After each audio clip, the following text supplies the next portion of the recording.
Brought to you by CGTN Europe.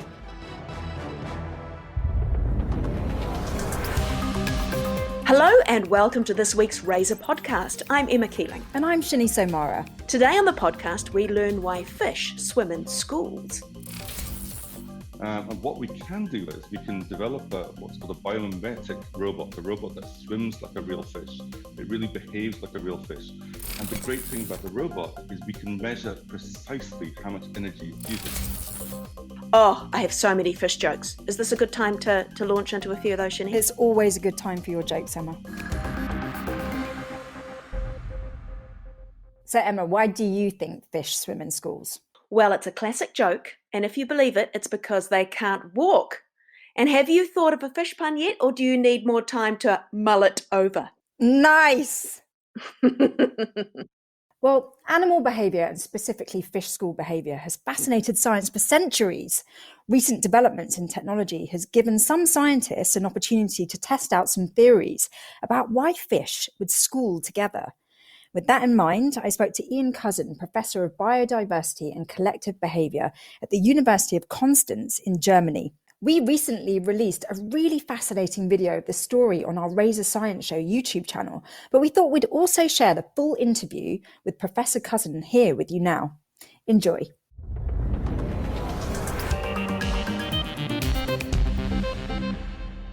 My name is Iain Couzin. I'm Director of the Max Planck Institute of Animal Behaviour.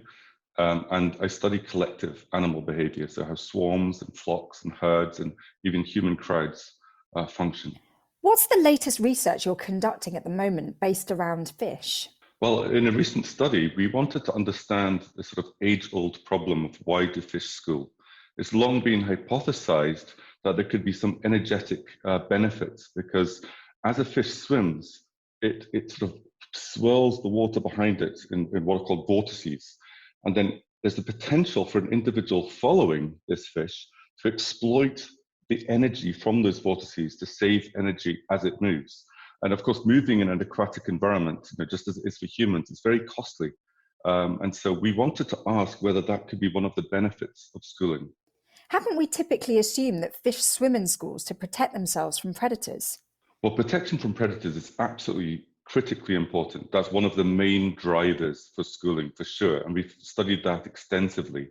But there can, of course, be different advantages. If you're already in a school, if, for example, the threat of predation forces you to move together, then there may be other benefits, such as exploiting the hydrodynamics, the way that the water flows around other individuals.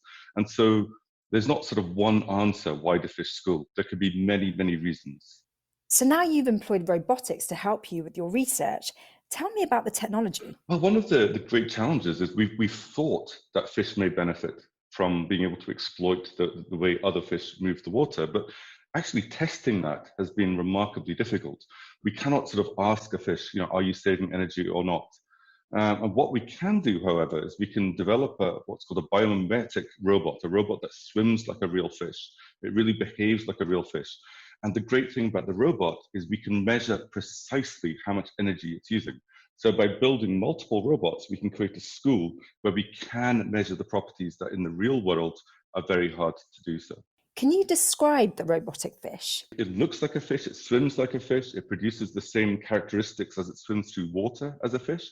And that's also very important for us because we want to not just emulate biology, but also develop robots that can, for example, search the oceans or look for phytoplankton blooms and so on. And so there's real benefits in trying to understand how does nature solve these problems so elegantly, and can we copy some of these ideas from nature and to develop new types of robotics. So the robotics both tells us something new about the biology, but it also helps us get closer to being able to emulate the beauty of nature in this type of form that we can use ourselves to gain knowledge about our environment. What's the robotic fish telling us? So in this case, what we did was we put pairs of robots together that would swim together. And we know that when fish swim, they're very dynamic. They're in all sorts of different positions with respect to each other. And previously it was thought they have to be in a very fixed position if they're going to get hydrodynamic benefits. And what we showed is, in actual fact, they could be anywhere with respect to their neighbors. And what's important is how they beat their tails, whether they are synchronized, whether they're anti-synchronized, or somewhere in between. And what we showed was, if the fish are side by side, then synchronizing is the best thing to do. But as a fish falls further back, then actually anti-synchronizing is the best thing to do. And in between, there's an intermediate. And so just by adjusting the way the follower beats its tail with respect to a leader as a function of the distance from that leader could allow the fish, irrespective of where it is, to always be able to save energy. So all of that information that you're gathering using this very advanced technology, what is it ultimately telling us that will help our lives as humans? Well, I think one of the important things for humanity, one of the great drivers of human innovation has just been curiosity, is how does the world work? And, so I've just always loved nature and wanted to understand nature. And so that's really what drives me. I want to understand how the world works. Fish have been around on this planet for a very, very long time, and we still didn't understand, all of the benefits of schooling. But yes, there can actually also be very tangible benefits from this type of work for humans. For example, our work is because we used robotics, our work is able to very seamlessly translate to collective robotics, how we can create swarms of robots that can use this sort of collective intelligence, the sort of the collective mind or swarm intelligence of animal groups to help us understand the world, to help us explore dangerous places or difficult to reach places, and to get information about, for example, how humans are changing the climate and the oceans. And so there's lots of benefits for this, but I think the most important thing is just that it's interesting. The oceans are actually very underexplored. And so I think there's a great benefit in having efficient technologies that allow us to interact and explore in the environment. Our robotic fish are very non-invasive. We can move them through, say, a coral reef or an environment where a normal robot would cause a great disruption. The animals would scatter, they'd be scared, it would create a disturbance. Our robotic fish don't create those types of disturbances. So it's a very nice way to explore nature and to explore, for example, coral reefs are being really impacted by climate change. And so being able to explore them and to gather data in a way that doesn't harm the animals that live there is very important. But also, we've also found that our technology can be very good for finding things like leaks. Say there's a leak within the ocean environment, and you want to find the source of that leak. This is something that this can also achieve. Can you give us a general sort of overview of the type of things you're doing at your institute? So, one of the amazing things, being a scientist in our time right now, is that there's this explosion of new technologies that we can use to understand how the world works. So one technology we've invented is immersive holographic virtual reality. So I had this dream that, one of the problems of studying collective behavior, if I'm influencing you and you're influencing me, it's kind of hard to work out who's sort of really, in control or who's influencing whom more. If there's a third person, am I influencing you via that third person? Or am I, it becomes very difficult. So we had this idea that what if we could create photorealistic holographic animals? So the animals are interacting with holograms in real time. Then we can control the way that the interaction operates. And so that's one of the technologies that we've developed. Another big technology we've developed is a large imaging environment. In fact, in March, we're opening a new one that's 15 by 15 by 8 meters. And this allows us to track with sub-millimeter resolution at 300 times a second, the motion of animals, how they're moving their bodies. And also, we can reconstruct computationally their visual fields. So we can see, what are the animals looking at? How are they paying attention to each other? How are they moving together? And this is open to anyone in the world to use. So we're going to study from tiny little insects up to human crowds within this type of environment. The resources that you have available to you at the Institute are just so cutting edge. And bearing in mind that we live in quite a commercial world, why is it worth investing in this kind of research? I think that's one of the problems that scientists have across the world, is that people seem to think that there needs to be a reason, a direct benefit to humanity for research. But in actual fact, if we look at some of the major innovations in science, for example, the structure of hemoglobin, which is what carries the oxygen in our blood, that was studied because it was interesting, not because someone thought there was a direct benefit. The structure of DNA, for example, was studied because it was known to be important for biological life on the planet. It wasn't, they didn't think of gene modification technologies and so on at that time. And so one of the very important things about science is to give people freedom to explore and to study very broadly how the world works, rather than focus in on it's got to relate to us now. And many of the discoveries that are made, whether it's how a pond skater can skate on the surface of water, or how a fish swims in a school, can actually then have unanticipated benefits to human technologies. For example, developing new materials that can shed water naturally, and so on. And so I think that, I've always been driven by a fascination of nature rather than direct application. And both are important, but they can work in synergy. So our work has had unanticipated benefits, both in terms of, say, robotics, but also in terms of algorithms in computers that can then search for data. And in actual fact, having these algorithms function as swarms, searching for data very much like the animals do, has improved the way we can do our searches on our computer. We can explore databases and so on. But that wasn't the reason we found those algorithms. We found them because nature had found this amazing solution to a challenging problem, and then we could utilize that.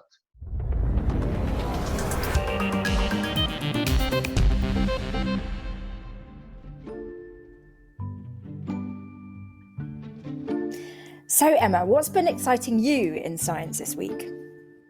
Well, as you know, I do like my space stories, and February is an exciting month with 3 missions to Mars arriving on the planet's doorstep. Actually, 2 of them are hoping to land right on Mars' surface. So this story caught my eye. So if you think of all the rockets being launched with satellites, the moon, the space stations, Mars, this is millions of litres of fuel that they're using. Now, some of it is not as toxic as it used to be, but it could be greener. And at a former military base in Maine in America, a rocket called Stardust lifted off, becoming the first commercial launch of a rocket powered by bio-derived fuel. And Sasha Derry, who invented the biofuel, he won't say what it's made of, but he did say that it can be sourced from farms around the world. He's the founder and chief executive of Blue Shift Aerospace, and he and his team have spent more than 6 years refining the formula and designing a modular hybrid engine, which is also unique. And he says that it costs less per kilogram than traditional rocket fuel and is completely non-toxic, and it's also carbon neutral fuel. So that's quite exciting. And I guess the important thing to say here is we're not talking like a massive rocket off to the moon. Stardust is just little. It's only about 6 meters long and weighs about 250 kilos. But because it is relatively cheap to fly and doesn't need a high-tech infrastructure like larger rockets, it will help make space research accessible to more people, such as students. So you've currently got your big rockets like SpaceX going to space with thousands of kilograms of payload and people, but there's no space launch service allowing 1 or 2 payloads to go to space. And so Derry and his team want to be the first Uber service to space. They want to be like a space Uber, would you believe? So, Uber, the car riding service. It's kind of like the Prius of rockets. Exactly. Even greener to the Prius. But yes, student scientists, and even you and me, if we felt the need, Shini, we could, get one of these rockets. Blue Shift Aerospace does want to get into on big missions as well. Their long-term goal is to build, whole rockets out of nitinol, which is a metal alloy of nickel and titanium. They think they can make them lighter and more energy efficient. So Stardust flew just 1 mile into the sky before parachuting back to Earth. And they've got a second planned rocket, which will be suborbital, and a later version they're going to call Red Dwarf, very popular English TV show, and that's going to enter polar orbit. So yeah, they reckon by some estimates that the small satellite launch services could generate about $69 billion within the next decade. So it's all very exciting, not just countries involved in space tech and exploration. More and more companies and smaller countries are getting involved, although I'm wondering how crowded it's going to be up there if everybody's frantically launching rockets and satellites. There seems to be so much going on with Mars this year. Is it just a timing thing where they've been working on loads of Mars research projects and it's all coming together now? No, it's basically about the window. So Mars moves closer and further away from Earth, and so we have now come into that window of opportunity when it's the closest, and so they can get there a little faster and use a little less fuel. And there'll be another window coming up in 2022 as well. So it's just all about the timing, really. So but yeah, so you've got the UAE launching their orbiter, their satellite, which is going to look at the atmosphere of Mars, and then you've got America or NASA have got Perseverance, and that's a rover, but really cool. They've got a little helicopter, Ingenuity. So this is going to be hopefully the first flight on Mars, and then China is also, they're being very ambitious. So this is going to be their first ever trip to Mars, and they are sending a rover, an orbiter, and also a lander. So yeah, it's very exciting stuff. But it's quite amazing. They must be under so much pressure, knowing that they've got this little window, and if they miss it, it's going to have to be a few more years before they can realize their sort of technological dreams. So ExoMars, the Rosalind Franklin rover, they were meant to be there at the same time as UAE and NASA and China, but unfortunately they had a few problems getting their parachutes to work. Very important, because obviously when you come through the very thin Martian atmosphere, plummeting towards the Earth, you need some way of slowing down. So they have now shifted their new launch date. It'll be somewhere between August and October in 2022. So yeah, they're going there. They want to search for life. Whether Perseverance will get in there ahead of them and find out that information first, I don't know. But ExoMars has this big drill. It goes down to about 2 meters. So they're hoping to drill down into the surface and find some answers down there. So yeah, every couple of years there's that perfect window for these launches to happen. So, Shini, that's me. I'm dropping out of space, back in the office. What have you got for us? What's excited you in science? Well, I'm bringing us back down to earth with a story of conservation. Scientists at the College of Veterinary Medicine have expressed concerns in the way that they transport rhino, because as an endangered species, one of the strategies of the conservationists is to relocate them or translocate these specific breeding rhinos into remote areas to kind of widen the gene pool.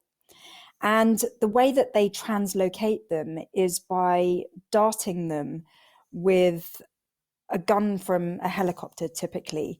And then how they actually transport these tranquilized rhinos is actually really important, because they're using really strong anesthesia drugs to tranquilize these massive rhinos. And these drugs are very potent opioids, sometimes 1,000 times more potent than morphine.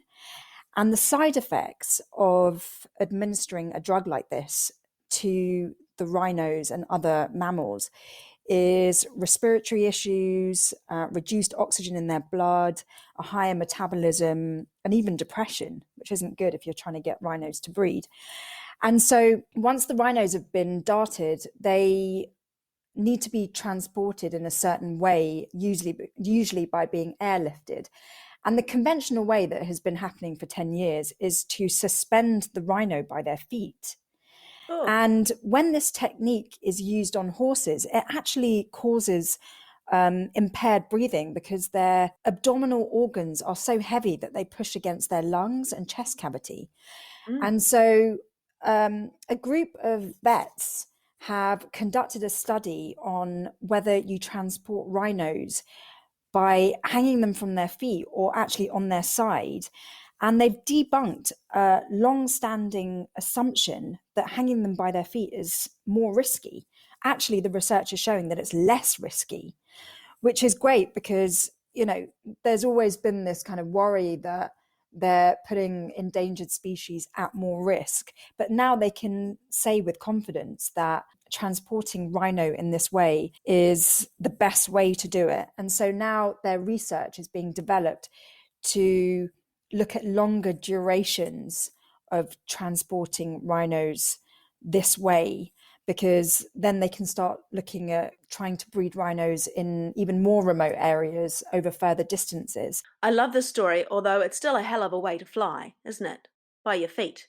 I mean, I know we're saving them, but the idea of it is quite comical, but it has such a serious aspect to it. And, you know, Yeah. these vets, you know, they really care so much for them.